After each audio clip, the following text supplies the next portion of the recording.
Dear कल्याण, कहाँबाट सुरु गरौँ जस्तो लाग्छ मेरो कथा। कहाँबाट शब्दहरू कोरौँ जस्तो लाग्छ मेरो कथामा। मेरा कथाका पानाहरूमा, मेरा कथाका दुःखहरूमा, मेरा कथाका सुखहरूमा कतै कहर र कतै जहर मिसिएका छन्। तिनै मिसिएका कहर र जहरहरूलाई जब म तपाईको आवाजसँग दाँझेर हेर्छु, तब लाखौं मान्छेको बीचमा पुर्याउने तपाईको यो आवाजले कहिलेकाहीँ मलमको काम गर्दो रहेछ।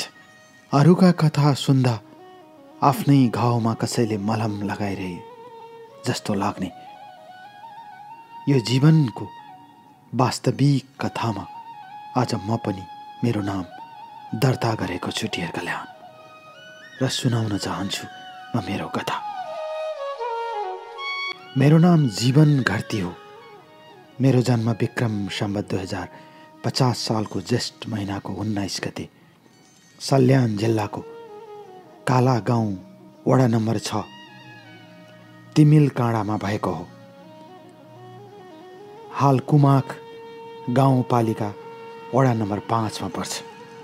मेरो एकजना दिदी, 2 जना बहिनी र म एक्लो छोरा हुँ घरको। मेरो बुबा सामान्य किसान भए पनि गाउँमा पढे लेखेको मान्छेको रूपमा गनिनुहुन्थ्यो। बुबालाई पढे लेखेको मान्छे भन्ठान्थे गाउँमा, र बुबा त्यसै हुनुहुन्थ्यो। त्यसैले बुबाले हाम्रो पढाइको लागि धेरै मेहनत गर्नुभएको थियो। मेरो बुबाहरू रुकुमबाट बसाई सरेर त्यहाँ आउनुभएको थियो।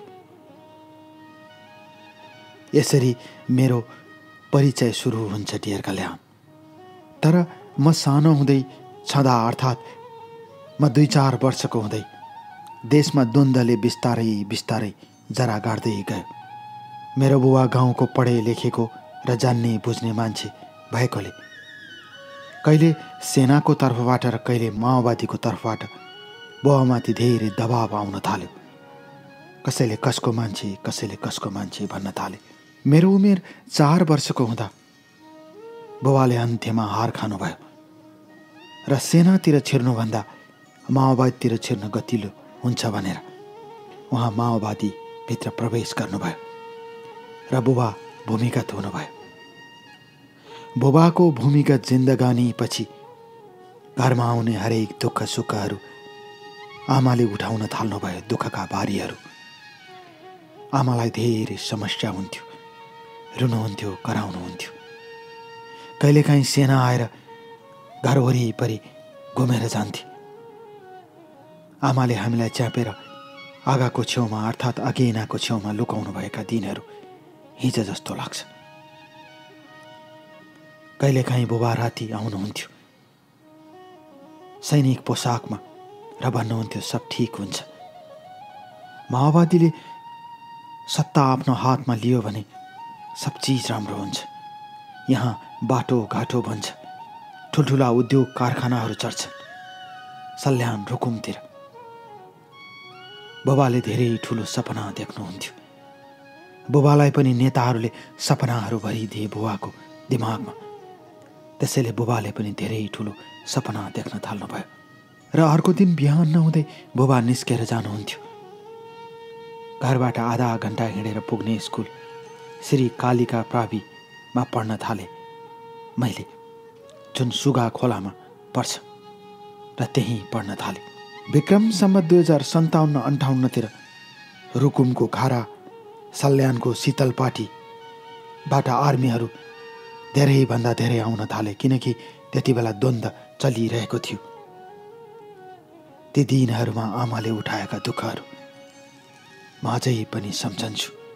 कहिलेकाहीँ द्वन्द्वको कारणले घरमा खानेकुरा जोड्दैन थियो। डरले भित्रै बस्नु पर्थ्यो। कतिखेर कहाँ गोली चल्छ ठेगान हुँदैन थियो।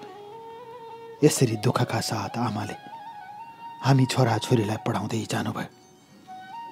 विक्रम सम्वत 2061 सालमा म त्यहाँबाट जनज्योति मावि फारुला सल्यानमा पढ्न थालेँ। किनकि मैले पढ्न थालेको स्कुल 10 कक्षासम्म थियो त्यति बेला, तर अहिले +2 पनि छ। धेरै विद्यार्थीहरू पढ्छन् त्यहाँ। जनज्योति मावि फारुला सल्यान भनेपछि धेरै विद्यार्थीहरूको पढ्ने विद्यालय बनेको छ। र त्यति बेला कक्षा 10 सम्म थियो र जुन मैले पहिला पढेँ कालिका प्रावि त्यो चाहिँ माथिल्लो कक्षासम्म थिएन। त्यसैले म त्यहीँ जान थालेँ। मलाई राम्रोसँग याद छ ती दिनहरू, दुःख र सुखका दिनहरू म अझै पनि सम्झन्छु आमाका। यसरी दिनहरू बित्दै जाने क्रममा 62-63 को जनआन्दोलन पछिको शान्ति वार्ताले नयाँ रूप लियो र मेरो बुबा त्यति बेला बसन्त स्मृति ब्रिगेड 4थो डिभिजन नवलपरासीमा बस्नुभयो क्यान्टोनमेन्टमा। र त्यसपछि घरमा अलिकति राहतको सास हामीले फेर्न थाल्यौँ। देशमा शान्ति भएपछि दिनहरू बित्दै गए। डियर कल्याण, म सुनाउँछु आज तपाईँलाई मेरो कथा, मेरो जिन्दगानीको कथा आज तपाईँलाई सुनाउँछु। दिल खोलेर सुनाउँछु, बस दिल खोलेर। डियर कल्याण, कहिलेकाहीँ पुराना कथाहरूतिर फर्कनु जीवनको लागि घातक हुन्छ। कहिलेकाहीँ तिनै पुराना कथाहरू घात बनेर आफूभित्र आउँछन् र बाध्य भएर मान्छे पछाडितिर फर्कन्छ, अतीततिर फर्कन्छ मान्छे। तिनै फर्किएका अतीतका घाउहरू, तिनै फर्किएका अतीतका पुराना भग्नावशेषहरू खोतलेर आज म जिन्दगीको शिला खोजिरहेको छु। डियर कल्याण, दुःखमा सुखमा खुसीमा उमङ्गमा निरन्तर साथ दिँदै आइरहनु भएको तपाईँको यो आवाजलाई म पछ्याउँछु र तपाईँको आवाज सँगसँगै साउती गरेर आज आफ्नो कथा लेखिरहेको छु। गरिबको कथा, असहायको कथा भनेर नफ्याँकिदिनु होला। मेरो कथामा कति दुःख छ म आज तपाईँलाई सुनाउँछु। कुरा विक्रम सम्वत 2066 सालको मङ्सिर 15 गतेको हो। जाडोको याम थियो। मेरो ठुलो बुबाको छोराको बिहे भएको थियो। त्यसैले मलाई मेरो ठुलो बुबाको छोराको गाउँमा जानुपर्ने भयो। म सुनाउँछु मेरो जिन्दगानीको कथा। मेरो ठुलो बुबाको छोराको घर रुकुमको नुवाकोट गाविसको नाउली भन्ने गाउँमा पर्थ्यो। बिहेको दिन मलाई राम्रोसँग याद छ। आकाशमा टह टह जुन लागेको थियो। जाडोको याम। बिहेमा नाचगान सुरु हुँदै थियो। हामीहरू यतातिर बसेर आगो तापिरहेका थियौँ। जुनको उज्यालोमा छर्लङ्ग देखिन्थ्यो गाउँको, अर्थात् बिहे घरको आँगन छर्लङ्ग देखिन्थ्यो। भित्रतिर बत्तीहरू बलेका थिए, तर बाहिर आँगनमा खसेको जुन बाक्लो थियो र त्यसैको छेउमा बसेर हामीले आगो तापिरहेका थियौँ। त्यति बेलाको कुरा हो। एकजना प्रतिमा नाम गरेको केटी मेरो नजिक आइ र मलाई भनी, दाइ मलाई चिन्नु भएन? म हक्क नभक्क परे। म त तपाईँलाई चिन्छु नि। प्रतिमा फेरि बोली, मैले एकजना दाइले उहाँको दिदी विवाह गर्नुभएको रहेछ भन्ने कुरा थाहा पाएँ। त्यो दिन म धेरै बोलिनँ उसँग। कस्तो होला नचिनेको जस्तै गर्नुहुन्छ तपाईँ भनेर ऊ गई। ऊ सँगसँगै अरू केटीहरू पनि थिए, तर ती सबै केटीहरू मध्येमा प्रतिमा राम्रै थिए। मैले फोटो पनि पठाएको छु। डियर कल्याण, नपत्याउँदो किसिमकी राम्रै थिए। भोलिपल्ट बिहान बिहे घरमा फेरि सबैजना जुट्न थाले। भोलिपल्ट बिहानको खाना पाक्दै थियो। उसले मलाई मेरो घरमा जाउन भनी कुरा गर्दा गर्दै मैले कसरी जाने नचिनेको घरमा भने। तर उसले नचिनेको कसरी भन्नुहुन्छ? तपाईँको दाइले मेरो दिदीलाई विवाह गर्नुभएको छ। मेरो आफ्नै दिदी नभए पनि उहाँ दिदी हो। प्रतिमाले त्यही भनी। त्यसपछि मैले जान्न भन्दा भन्दै उसले कर गरी त्यो बिहे घरबाट 5 मिनेट तलतिर थियो उसको घर। म उसको आँगनमा पुगेँ, परिचय गराए। घरदेखि माथि लहरे कान्लाहरू थिए। धेरै बेर त्यहीँ बसेपछि परिचय गरेपछि मलाई पनि अलिकति सजिलो भयो। त्यति बेला म 10 कक्षामा पढ्ने, ऊ 9 कक्षामा पढ्थे। त्यही परिचयले फेरि हामीलाई विवाह घरसम्म ल्यायो। हामी दुवैजना फेरि 5 मिनेटको बाटो काटेर विवाह घरसम्म आयो र विवाह सकियो। 2 दिनपछि विवाह सकिएपछि म घर आएँ। त्यति बेला म 17 वर्षको थिएँ र ऊ 16 वर्षकी। राम्री 16 वर्षको जवानी बोकेकी प्रतिमा र 17 वर्षको जवान केटा म। उसको अनुहार हेर्थे, उसको अनुहार सम्झन्थे। राम्रो लाग्यो, राम्रो लाग्थ्यो। त्यसपछि म यता घर आएँ। म सल्यान, ऊ चाहिँ रुकुम। 3 घण्टा लाग्थ्यो हिँडेर जान। तर त्यति बेला एकजना बहिनी उसको गाउँबाट मेरो गाउँ र मेरो गाउँबाट उसको गाउँ गरिरहन्थे। ऊ हेल्थ पोस्टमा काम गर्ने र घर उतै भएकोले जाने आउने गर्थे। उसकै हातबाट हामीले चिठी आदान प्रदान गर्न थाल्यौँ। सहयोगी थिए। यसरी दिनहरू बित्दै जान थाले।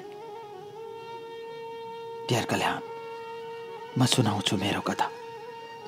समय यसरी बिस्तारै बिस्तारै बग्दै जाने क्रममा एसएलसीको परीक्षाका दिनहरू सुरु भए।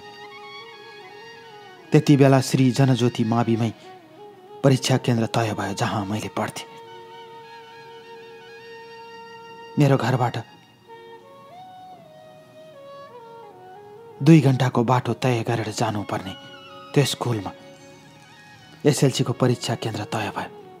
परीक्षा आउनुभन्दा 2 दिन अगाडि म प्रतिमालाई भेट्न उसको गाउँ गएँ। उसले एसएलसीको लागि शुभकामना दिए। त्यति बेला मलाई टाइफाइड थियो। तैपनि सकी नसकी परीक्षा दिए। परीक्षा दिइसकेपछि त्यो बीचमा के गर्ने भन्ने कुरा भयो। बुबा उतै क्यान्टोनमेन्टमै हुनुहुन्थ्यो। त्यसपछि बुबाको अनुमति लिएर म नेपालगञ्ज आएँ र नेपालगञ्जमा कम्प्युटर सिक्न थालेँ।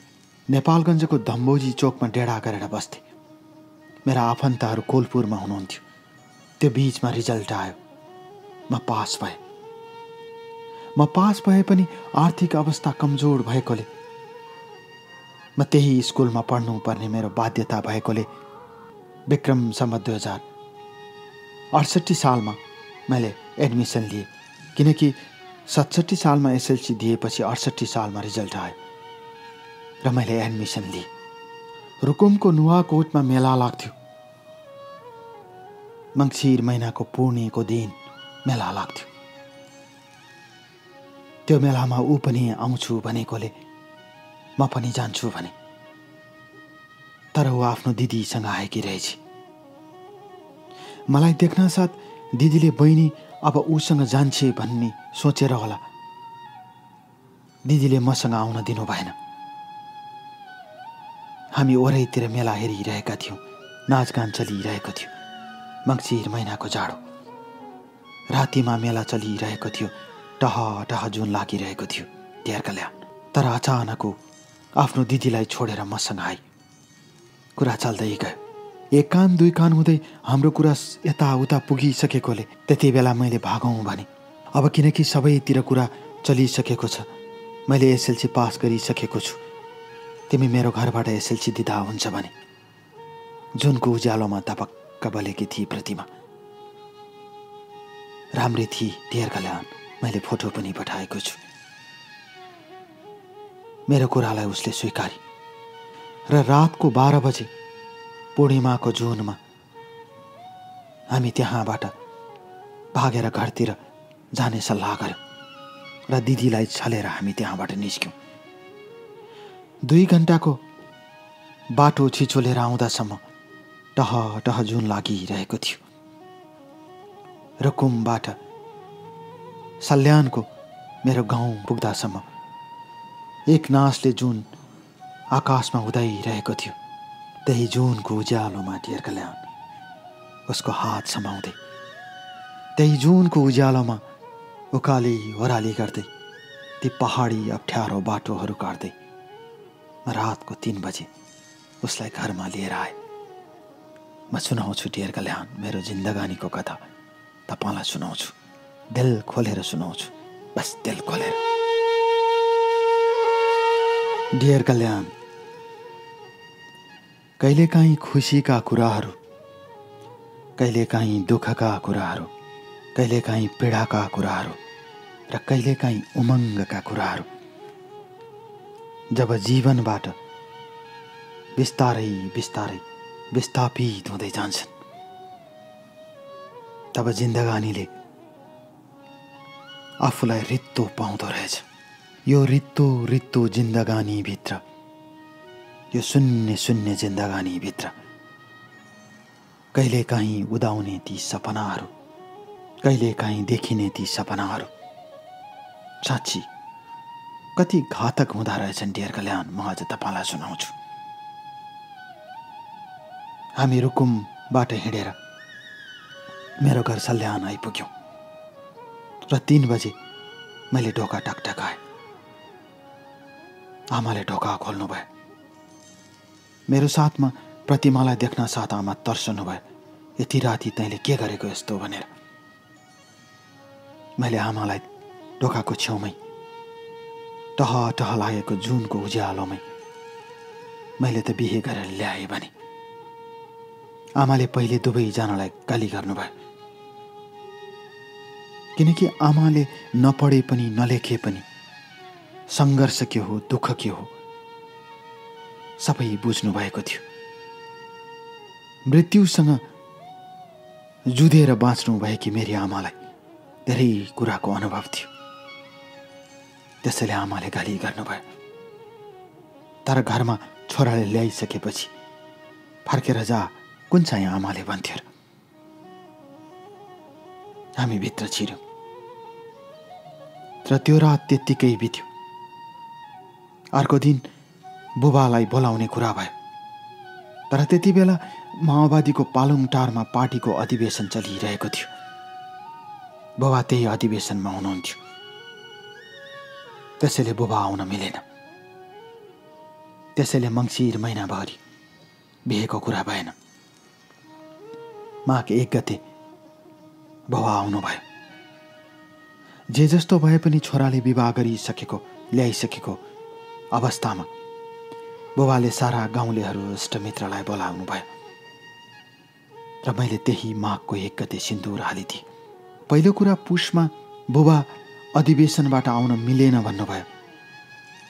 तर त्योभन्दा अर्को कुरा, हाम्रो परम्परा अनुसार त्यो सालको पुसमा विवाह गर्न मिलेन भन्ने कुरा गाउँका जान्ने बुझ्ने मान्छेले भनेकोले 1 गते सिन्दुर हालेर धुमधामका साथ विवाह गरेपछि माघको 2 गते ऊ फर्की म र ऊ गयौँ।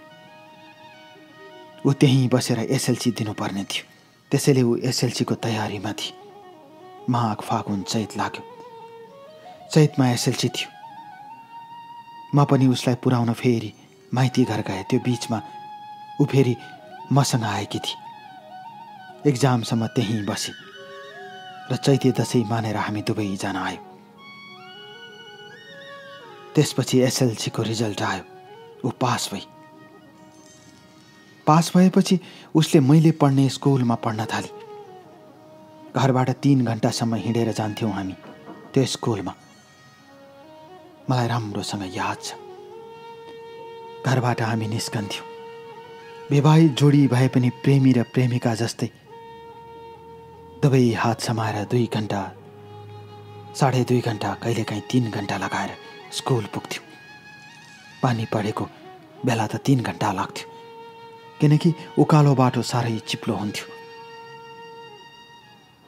यसरी घरबाट कलेजबाट घर गर्दा मैले विक्रम सम्वत 2070 सालमा +2 सकेँ र +2 सकेपछि बुबाले भन्नुभयो, तँ एक्लो छोरा, तैँले पढ्नुपर्छ, तेरो लागि सबै कुरा पुर्याउँछौँ हामी।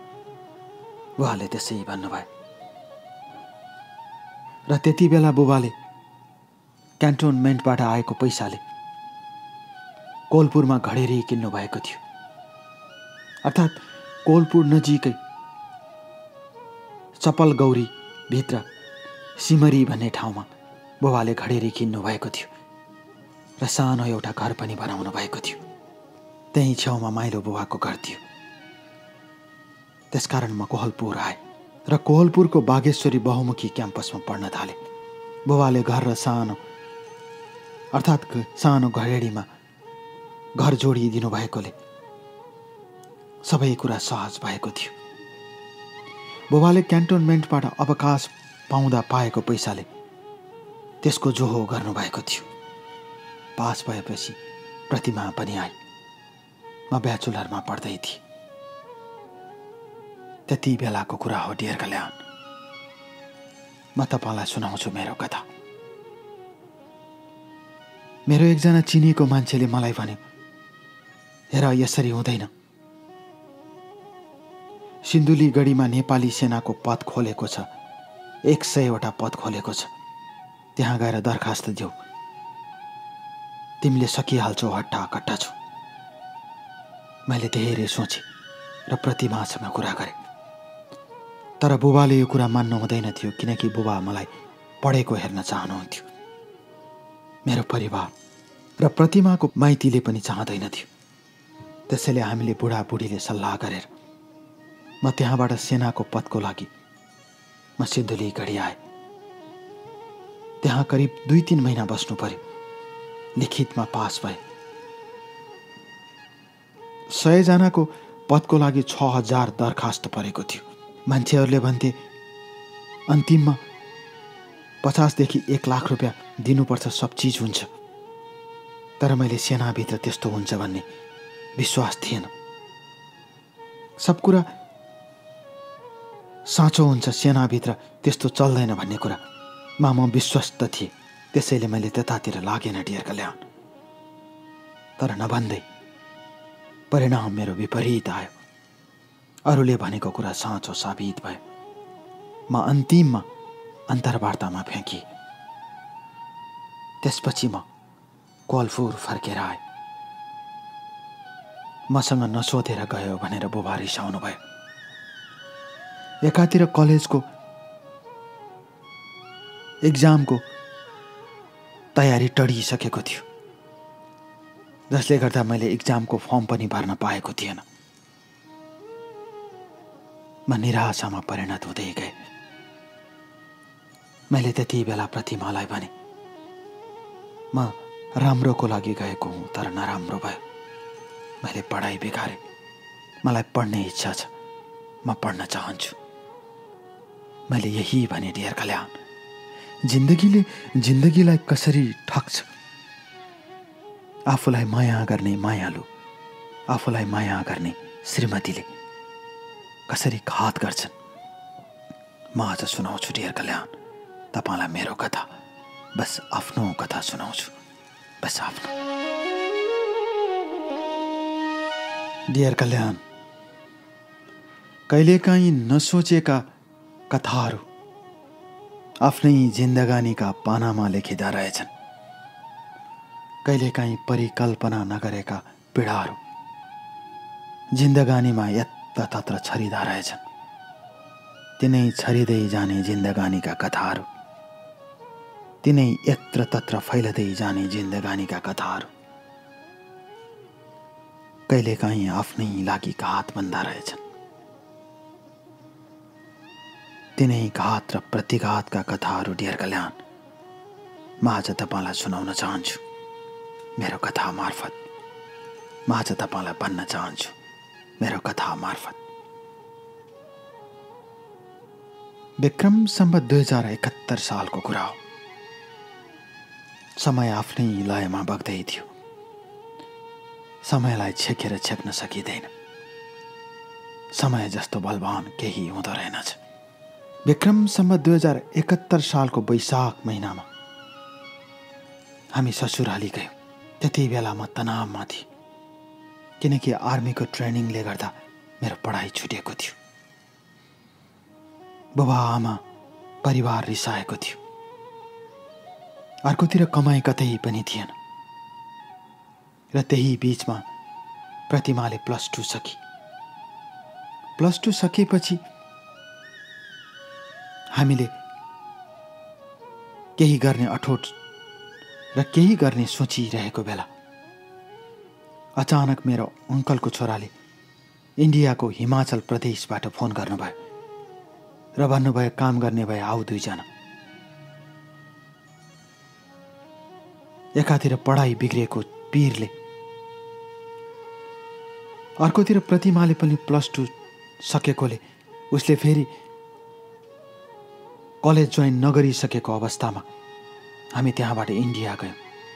इन्डियाको हिमाचल प्रदेशमा त्यही अङ्कलसँगै बसेर आलु खन्ने, स्याउहरू टिप्ने, असाध्यै जाडो हुने ठाउँमा गएर काम गऱ्यौँ। त्यही बीचमा प्रतिमाको पेटमा गर्भ बस्यो, अर्थात् ऊ आमा भन्ने भई। त्यो बीचमा हामीले काम गर्दा गर्दै प्रतिमाको त्यस्तो कुरा थाहा पाएपछि घरबाट उसको माइतीबाट फोन आउँथ्यो। मलाई पनि फोन गर्नुहुन्थ्यो बुबा आमाले, जस्तो भए पनि एक्लो छोरामा। र त्यही साल अर्थात् 71 सालको दशैंमा हामी त्यहाँबाट आयौँ र त्यसपछि हामी दशैंमा गाउँ गयौँ, अर्थात् सल्यान गयौँ। सल्यानबाट फेरि प्रतिमाको माइतीमा गयौँ, रुकुम गयौँ र त्यसपछि विक्रम सम्वत 2071 सालको माघको 14 गते कोलपुर मेडिकल कलेजमा मेरो छोरीको जन्म भयो र छोरीको नाम विद्या राख्यो। यसरी म बुबा भने डियर कल्याण। म सुनाउँछु आज तपाईलाई मेरो कथा। सुन्दा केही नलाग्ने दुःखको कथा म सुनाउँछु आज तपाईलाई। र प्रतिमाले छोरीलाई जन्म दिइसकेपछि मेरो बुबा आमा त्यही बेला उता सल्यानको सबै कुराहरू बेचेर, गाउँको सस्तोमा सबै कुरा बेचेर त्यही कोहलपुरकै जहाँ हामी बसेका थियौँ घर बनाएर त्यही छेउमा अलिकति जग्गा किनेर बसाइ सराई गर्नुभयो। अब पहाड जान गाह्रो हुन्छ भनेर। बुबा आमा आएपछि, छोरी जन्मिएपछि मलाई गाह्रो हुन थाल्यो। 1 पैसाको कमाइ छैन। देशमा महँगी बढेछ। सानी छोरी छ, उसलाई पढाउनु पर्छ, के गर्नुपर्छ। र एक दिन मैले प्रतिमासँग कुरा गरेपछि उसले पनि सहमति दिए र म विदेश जाने, वैदेशिक रोजगारमा जाने अनुमति मागेपछि म काठमाडौँ आएँ र काठमाडौँबाट अनेक कोसिस गरेपछि 2015 को मेको 26 तारिकको दिन म वैदेशिक रोजगारको सिलसिलामा मलेसियाको क्वालालम्पुर आइपुगेँ। त्यहाँ म्याच मोर भन्ने कम्पनीमा मैले काम गर्न थालेँ। त्यो कम्पनीले र्याकहरू र सुपरमार्केटलाई चाहिने ठुला र्याक, ठुला बक्सहरू उत्पादन गर्थ्यो र त्यही कम्पनीमा काम गर्न थालेँ। काम अत्यन्तै कठिन थियो। बिदाका दिनहरूमा म क्वालालम्पुरको कोतोरायमा आउँथेँ, जहाँ नेपालीहरूको मनक्के जमघट हुन्थ्यो। नेपाल हो कि मलेसिया हो थाहा हुँदैन थियो। नेपाली रेस्टुरेन्टमा सबै पाउँथ्यो। यतिसम्म कि मान्छेलाई चाहिने छ्याङ, जाँड, कोदाको तुम्बा, रङ्गाका सुकुटी, साराका सारा नेपाली परिकारहरू पाइन्थे। बेदाका दिनहरूमा बाटोमा नेपाली मात्र कुरा गरेर हिँडेको ती बाटोहरू, ती कोतोराय र क्वालालम्पुरका ती गल्लीहरूमा थोरै समय बिताएर मैले धेरै काम गर्थेँ। धेर कल्याण 18 घण्टासम्म म ड्युटी गर्थेँ। कडा परिश्रमका साथ आउँथेँ र आएपछि घरमा फोन गर्थेँ। पहिला प्रतिमालाई फोन गर्थे। उसले सब चिज राम्रो छ भनेपछि लामो सुस्केर हाल्थे। विदेशमा काम गर्दा जब घरतिरको राम्रो कुरा सुन्न पाइन्थ्यो तब मिठो निन्द्रा लाग्थ्यो। सब चिज राम्रो थियो। अथाह मेहनत गरेको कारणले 40-50 हजारको मेरो कमाई हुन थाल्यो। पछि गएर 50,000 रुपियाँ त मैले बचाउन थालेँ। छोरी ठुली हुँदै गई। मैले सोचेको थिएँ सब चिज ठीक हुन्छ, तर म आज सुनाउँछु डियर कल्याण, कसरी श्रीमतीले श्रीमानलाई धोका दिन्छन्। अगाडि फूल देखाएर, गुलाबको फूल देखाएर पछाडि कसरी धोकाको छुरा रोप्छन्। म सुनाउँछु आज तपाईलाई मेरो कथा, बस मेरो आफ्नो कथा।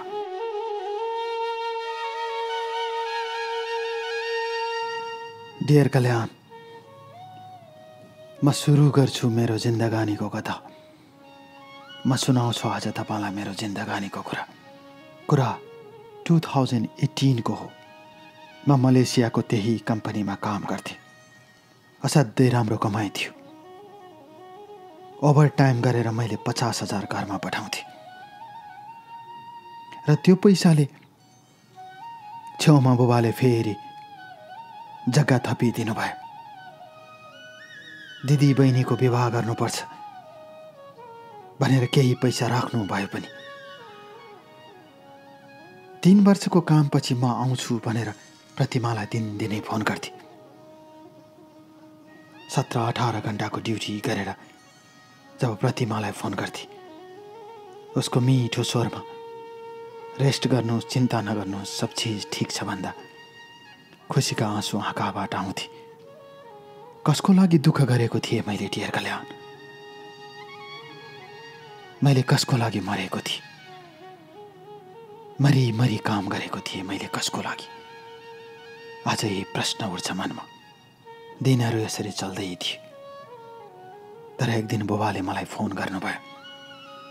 छोरा, के छ तेरो हाल खबर भन्नुभयो। मैले सबै कुरा ठिकै छ बुबा, राम्रै छ, पर्सि फेरि पैसा पठाइदिन्छु 1 लाख रुपियाँ भने।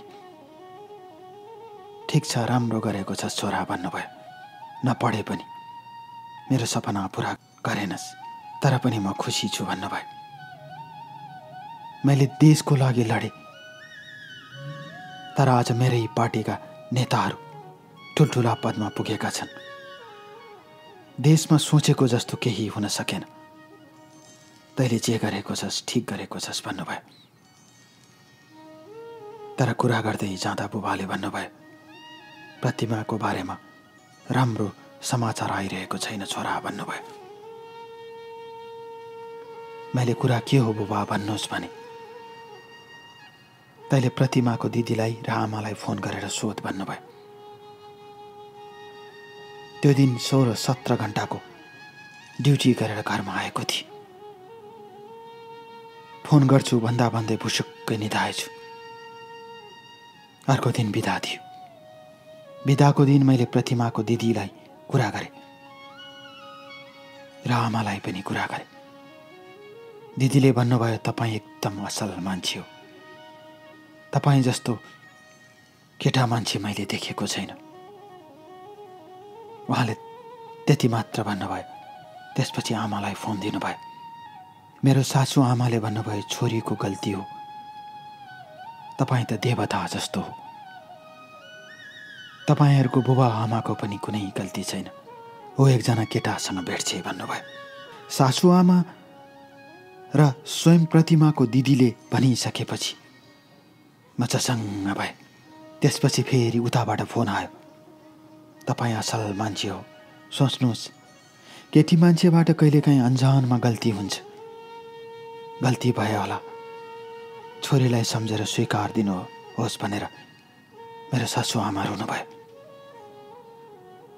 म केही बुझ्नै सकेन। मैले चारैतिर फोन गरेँ। त्यसपछि चिने जानेका आफन्तहरू र कोहलपुरतिरका सबैलाई फोन गरेँ। सबैले त्यही भने, एकजना केटासँग लुकेर भेट्छे। डियर कल्याण, मैले प्रतिमाको सारा सब चिज पुरा गरेँ। उसले चाहेको मोबाइल, उसले चाहेका लुगाहरू, उसले चाहेका सारा कुराहरू दिन्थे। तर जवान भएकी श्रीमतीलाई र उसको जवानीका इच्छाहरू पूरा गर्न म सक्दैन थिएँ, किनकि म मलेसियामा थिएँ, ऊ कोहलपुरमा थिए। त्यो कुरा सम्भव थिएन। उसले आफ्नो शारीरिक चाहना मेट्नको लागि बोयफ्रेन्ड बनाए र बिस्तारै बिस्तारै त्यो बोयफ्रेन्डसँग उसको माया बस्यो। किन लुकाउनु डियर कल्याण, किन डाँट्नु? उसको शरीरलाई चाहिने आवश्यकता मैले पूरा गर्न सकेन। म किन डाँटु? आज तपाईँलाई दिल खोलेर कुरा गर्न मन लागेको छ। त्यसपछि मैले सबै कुरा बुझेपछि फोन राखेँ। बुबाले फेरि छोरीको लागि एकपटक सोच छोरा भन्नुभयो। तनावमा थिए डियर कल्याण। 17-18 घण्टा ड्युटी गर्नु पर्थ्यो। कति गाह्रो हुन्थ्यो होला। कहिलेकाहीँ गाह्रो भएर थुचुक्कै भुइँमा बस्थे, फेन भएर लडे जस्तो हुन्थ्यो। फेरि भित्ता समाएर उठेर काम गर्थे। त्यसरी भागेर आएकी केटी। मेरो काकाको छोराको विवाहमा कठिन थियो जिन्दगानी। मेरो आफ्नो जिन्दगानी कठिन थियो डियर कल्याण। ती दिनहरूमा फोन आइरहन्थे।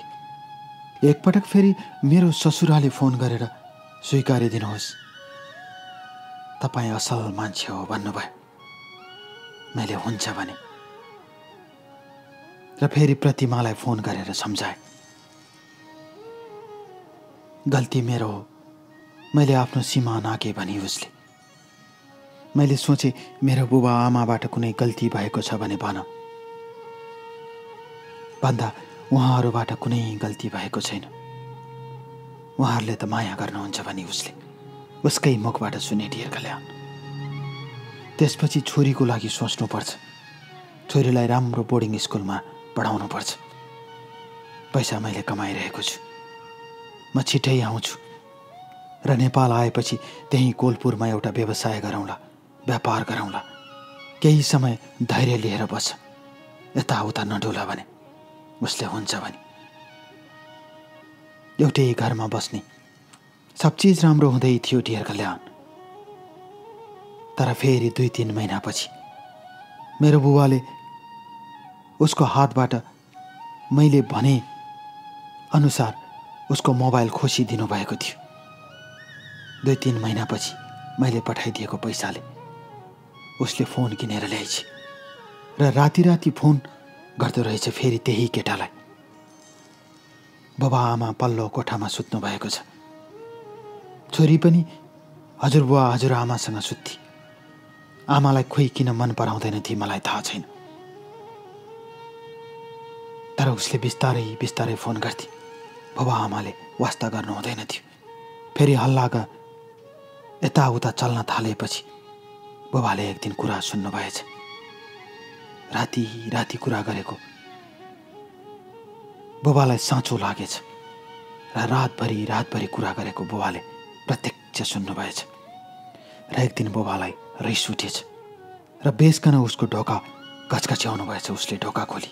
रातको 3 बजेको थियो डियर कल्याण।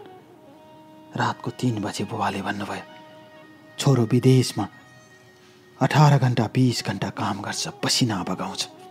उसले पठाएको पैसाले फेरि पनि मोबाइल किनेर, फेरि पनि सिम किनेर कुन चाहिँ केटासँग कुरा गरेको। यसो गर्न सुहाउँदैन।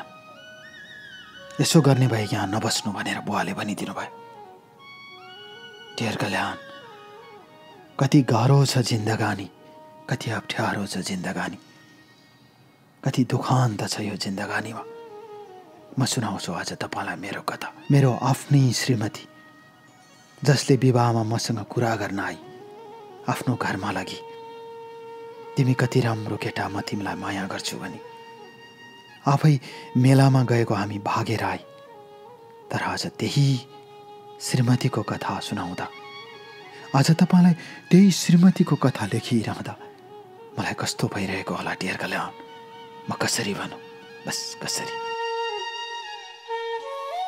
डियर कल्याण, मुठुमाथि ढुङ्गा बजारेर, मुठुमाथि हथौडाले हिर्काएर समय गुजार्न कति गाह्रो हुन्छ।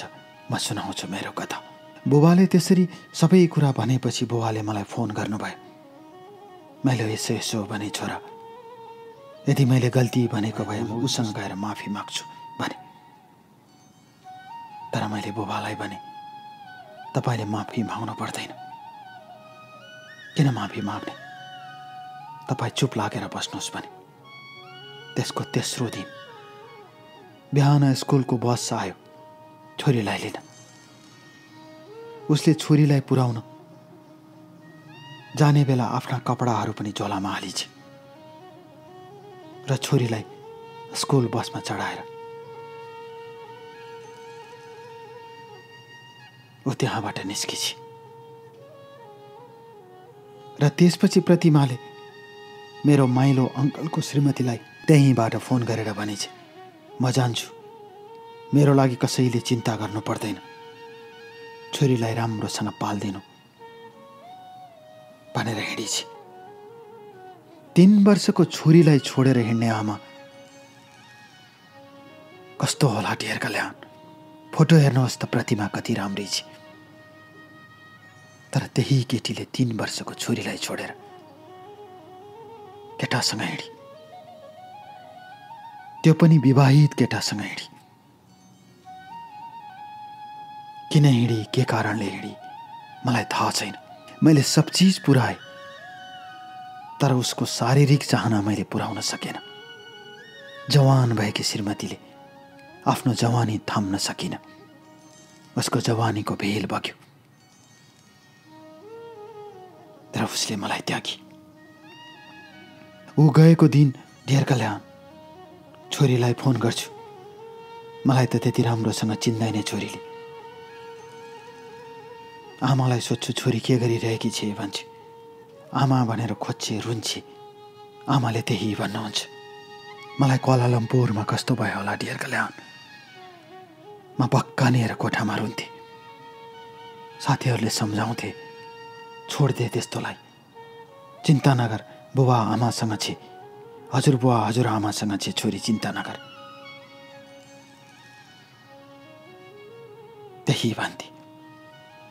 सब चीज सहेर दुःख गरिरहे ढेर कल्याण। लगातार महिनाको 50,000 घरमा पठाइरहे। 17-18 घण्टा काम गर्थे।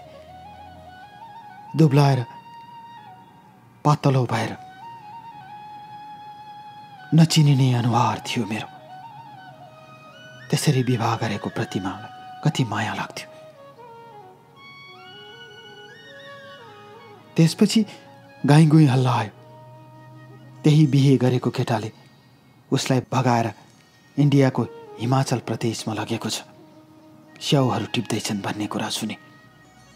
आफू पनि प्रतिमासँग त्यहीँ पुगेको भक्कानेर रुन्थे। त्यसपछि त्यहाँ के भयो थाहा भएन। झगडा पर्यो के पर्यो थाहा छैन। ऊ त्यो केटालाई त्यहीँ भारतमा छोडेर, अर्थात् इन्डियामै छोडेर प्रतिमा नेपाल फर्किछि। ढेर कल्याण कसरी सुनाऊ मेरो कथा, कसरी भनौँ मेरो कथा। र त्यसपछि ऊ माइती गएछि, आफ्नो घर रुकुम। माइतीमा पनि उसलाई गाली गरेछन्, तर जे जस्तो भए पनि छोरी हो, घरमा हेर्नै पर्यो। त्यसपछि ऊ माइतीमा बस्न थालेछ। करिब 3 वर्षपछि, अर्थात् विक्रम सम्वत 2019 को जनवरीतिर म नेपाल आएँ। नेपाल आएपछि ढेर कल्याण म काठमाडौँबाट सिधै प्लेन चढेर नेपालगञ्ज आएर कोहलपुर गए र सिधा घरमा गए। जान साथ छोरी खेलिरहेकी थिए। छोरीलाई अगालोमा बेरेर रोए। मेरी छोरी तिमीलाई टुहुरो बनाएर तिम्री आमा गई भनेर भक्कानेर रोए। बुबा आउनुभयो, आमा आउनुभयो, मलाई अगालो मार्नुभयो। नरो छोरा, हामी छौँ भन्नुभयो। एकमत हार्नु हुँदैन। त असल केटा होस्। असल केटाले त्यसरी हिक्मत हार्नु हुँदैन। मैले हृदय आमा बुबालाई भने, असाध्यै माया गर्थे मैले प्रतिमालाई। मैले सब चिज दिए, तर खै उसलाई के पुगेन र खै भनेर रोइरहे। म रोइरहेँ ढेर कल्याण। मलाई के नभेटे जस्तो, के नदेखे जस्तो भयो। त्यसपछि केही दिन घरमा बसी म आएको खबर मेरो ससुरा अर्थात् प्रतिमाको बुबा आमाले थाहा पाउनु भएछ। त्यसपछि मेरो सासूले फोन गरेर, तपाईँ असल ज्वाइँ हो, तपाईँ जस्तो असल केटा पाउन गाह्रो छ, हामीलाई माफ गरिदिनुहोस्। छोरीले बाटो बिगारी कुबुद्धिमा लागि विवाहित केटासँग गयो। आज त्यो केटासँग पनि छेकी छैन, थाहा छैन, यहीँ आएर बसेकी छे। यदि तपाईँले दुःख मान्नु हुँदैन भने हामी कान्छी छोरीलाई विवाह गरेर बकाइदा बाजा बजाएर टिको टालो गरेर दिन्छौँ भन्नुभयो। मैले कसरी स्वीकारू ढेर कल्याण? मैले त्यो कुरा स्वीकार्ने कुरै थिएन। र म त्यहाँबाट केही समय बसेर फेरि आफ्नै कम्पनीमा फर्केँ। अहिले म क्वालालम्पुरको त्यही कम्पनीमा छु ढेर कल्याण। र तपाईँलाई सुन्छु, तपाईँका कथाहरू सुन्छु युट्युबबाट। आफ्नै घाउमा मलम लगाइरहे जस्तो लाग्छ। फलामले फलामलाई काटे जस्तै दुःखले दुःखलाई काट्दो रहेछ।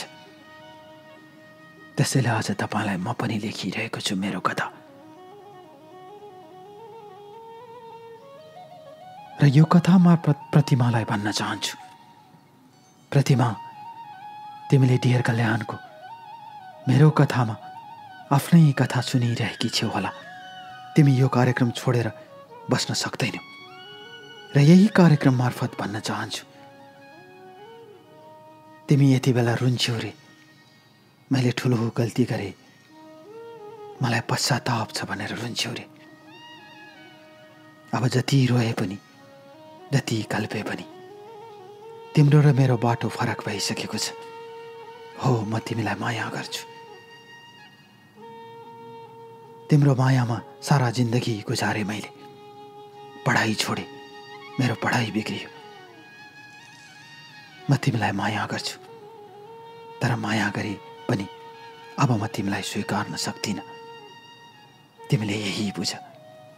मलाई थाहा छ तिमी जिन्दगीभर पछुताउँछौ, त्यो तिम्रो जिम्मा, तर म अब तिमीलाई स्वीकार्दैन। र यो कार्यक्रम सुनिरहनुभएका सबै श्रीमतीहरू जसको श्रीमान विदेशमा हुनुहुन्छ, म उहाँहरूलाई भन्न चाहन्छु, मेरो कथा तपाईँको लागि पनि उदाहरण हो। मनन गर्नुहोस्। यदि तपाईँ कुबाटोमा हुनुहुन्छ भने अझैदेखि छोड्नुहोस्। हामीहरू मलेसियामा, अरबमा अर्थात् बालुवाका सहरहरूमा 45-50 डिग्रीमा पसिना बगाउँछौँ। हाम्रा हात पटपटी फुटेका हुन्छन्। त्यही फुटेका हात र परिश्रमले पठाएको पैसाले तपाईँहरू क्रिम पाउडर किन्नुहुन्छ र पछि नेपाल फर्केपछि हाम्रा फुटेका हातहरू तपाईँहरूलाई मन पर्दैन। तपाईँहरूलाई त्यही क्रिम पाउडरले र सहर बजारको बसाइले परिवर्तन गरिसकेको हुन्छ। जिन्दगी लामो हुन्छ, त्यसैले क्षणिक आवेशमा आएर बाटो नबदल्नु होला। श्रीमानको दुःखलाई आफ्नो दुःख सम्झेर केही वर्ष प्रतीक्षा गर्नुहोला। फर्केपछि स्वर्ग मिल्छ, किनकि दुःखपछि सुख आउँछ। मेरो कथा मार्फत म यही भन्न चाहन्छु, आफ्नो श्रीमानलाई विदेश गयो, अब आउँदैन भनेर धोका नदिनुहोला। बस धोका, नत्र प्रतिमा जस्तै पछुताउनु पर्नेछ तपाईँहरूलाई सारा जिन्दगीभर। बस सारा जिन्दगीभर, बस सारा जिन्दगीभर।